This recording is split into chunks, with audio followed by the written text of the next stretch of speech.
Hello everyone, welcome back to the channel. आज हम class 10th English first flight की एक बहुत ही पावरफुल और thought provoking poem Fire and Ice by Robert Frost को डीपली अंडरस्टैंड करेंगे। ये पोम सिर्फ 9 लाइंस की है, लेकिन इसके अंदर हिडन मीनिंग्स, सिंबोलिज्म और लाइफ लेसन्स बहुत डीप हैं। पोएट सिर्फ वर्ल्ड के एंड की बात नहीं करते, बल्कि ह्यूमन इमोशंस जैसे डिजायर और हेट्रेड के डेंजरस इफेक्ट्स को भी एक्सप्लेन करते हैं। इस वीडियो में हम कवर करेंगे line by line explanation, deep meaning, symbolism, theme, message, poetry device, rhyming schemes और इम्पोर्टेंट क्वेश्चंस। और कोई भी पॉइंट स्किप नहीं होगा, तो वीडियो को एंड तक जरूर देखना। तो सबसे पहले हम बात करते हैं अबाउट द पोएट। तो रॉबर्ट फ्रोस्ट एक फेमस अमेरिकन पोएट थे जो सिंपल लैंग्वेज में डीप मीनिंग्स एक्सप्रेस करते थे, और ये पोम फायर एंड आइस भी उन्होंने लिखी है। उनकी पोम्स नेचर और ह्यूमन इमोशंस पर बेस्ड होती है। फायर एंड आइस पोम में पोएट ह्यूमन इमोशंस को नेचर के सिंबल्स के थ्रू एक्सप्लेन करते हैं। ये पोम शॉर्ट है बट फिलोसफिकल और मीनिंगफुल बहुत ज्यादा है। तो हम स्टार्ट करते हैं पोम के इंट्रोडक्शन से। पोम एक इंटरेस्टिंग क्वेश्चन रेज करती है, दुनिया का एंड कैसे होगा।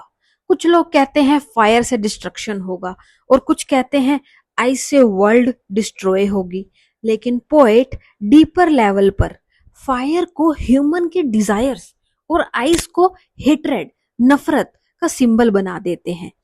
पोम एक्चुअली ह्यूमन इमोशंस के डेंजरस इफेक्ट्स को एक्सप्लेन करती है। तो टाइटल के एक्सप्लेनेशन की अब हम बात करते हैं। फायर एंड आइस टाइटल दो ऑपोजिट एलिमेंट्स को शो करता है।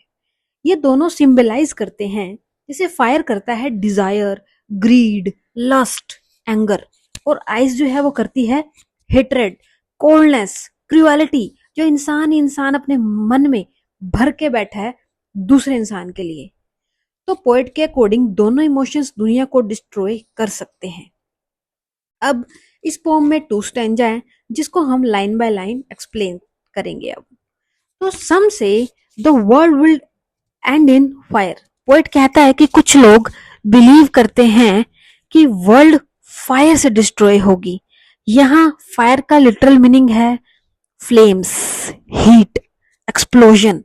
ये सब हो सकता है फायर का मीनिंग, लेकिन पोएट के अकॉर्डिंग इसका सिंबॉलिक मीनिंग अलग है।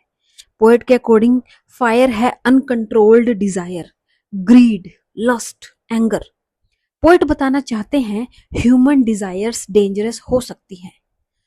सम से इन आइस। अब कुछ लोग कहते हैं कि वर्ल्ड आइस से खत्म होगा। लिटरल मीनिंग आइस का हो सकता है freezing, cold, glaciers, cold destruction, लेकिन इसका सिंबॉलिक मीनिंग है hatred, cruelty, indifference, cold emotions. यहाँ पोएट इमोशनल कोल्डनेस की बात कर रहे हैं।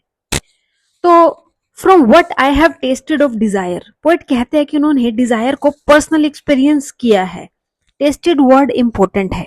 यहाँ टेस्ट का मतलब एक्चुअल ईटिंग नहीं है, ये मेटाफोरिकली यूज हुआ है। पोएट ने ह्यूमन डिजायर को खुद से एक्सपीरियंस किया है। पोएट समझते हैं कि ग्रीड, पैशन, सेल्फिशनेस कितनी ज्यादा डेंजरस हो सकती है।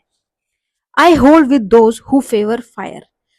पोएट एग्री करते हैं कि उन लोगों से जो फायर को डिस्ट्रक्शन का रीजन मानते हैं, क्योंकि डिजायर वॉर्स क्रिएट करती है, वायलेंस क्रिएट करती है, सेल्फिशनेस इंक्रीज करती है, यानी ह्यूमन डिजायर्स दुनिया को डिस्ट्रॉय कर सकती है। अब हम बात करेंगे सेकंड स्टैंजा की। But if it had to perish twice. Poet imagine करते हैं अगर दुनिया को 2 बार डिस्ट्रॉय होना पड़े तो। यहाँ पोएट एक हाइपोथेटिकल सिचुएशन क्रिएट करते हैं। पोएट कहते हैं कि वो हेट्रेड को भी अच्छी तरह समझते हैं। वो कहते हैं I think I know enough of hate, मतलब ह्यूमन हेट्रेड रिलेशनशिप्स तोड़ देता है, वायलेंस क्रिएट करता है, वॉर्स क्रिएट करता है। तो यहाँ पोएट कहते हैं कि जो नफरत है ना, वो इतने अच्छे से उसको जानते हैं ना कि नफरत जो है वो हर चीज तबाह करने के लिए सक्षम है, मतलब वो इजीली कर सकती है। पोएट कहते हैं कि डिस्ट्रक्शन के लिए आइस भी तो इनफ है।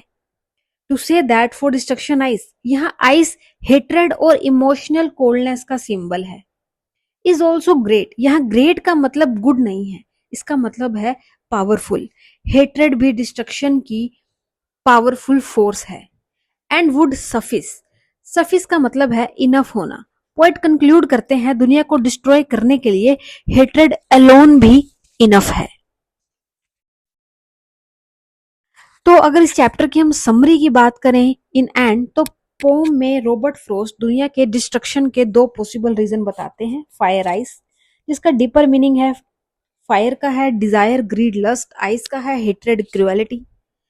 पोएट के अकॉर्डिंग अनकंट्रोल्ड डिजायर भी डेंजरस है, हेट्रेड और कोल्डनेस भी इक्वली डेंजरस है। दोनों इमोशंस डिस्ट्रक्शन का रीजन बन सकते हैं।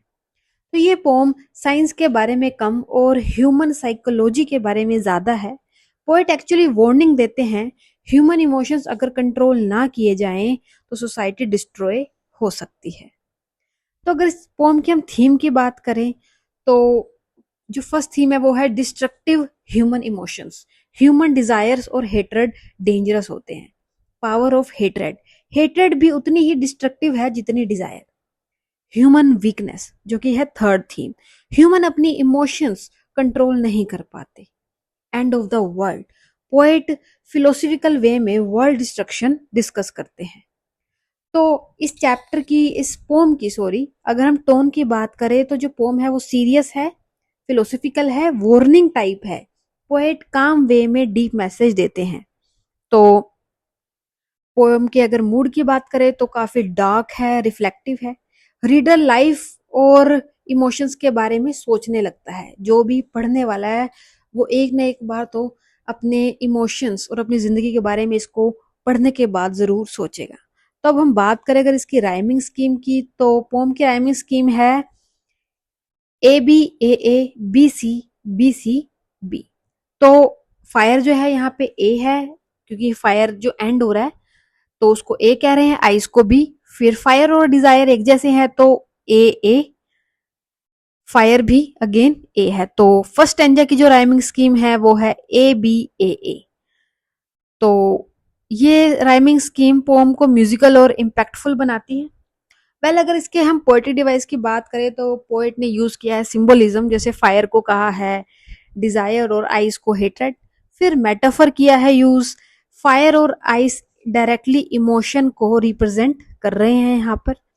एलिट्रेशन का यूज हुआ है, सम कांस्टेंट साउंड रिपीटिशन, जैसे एस साउंड काफी रिपीट हो रही है।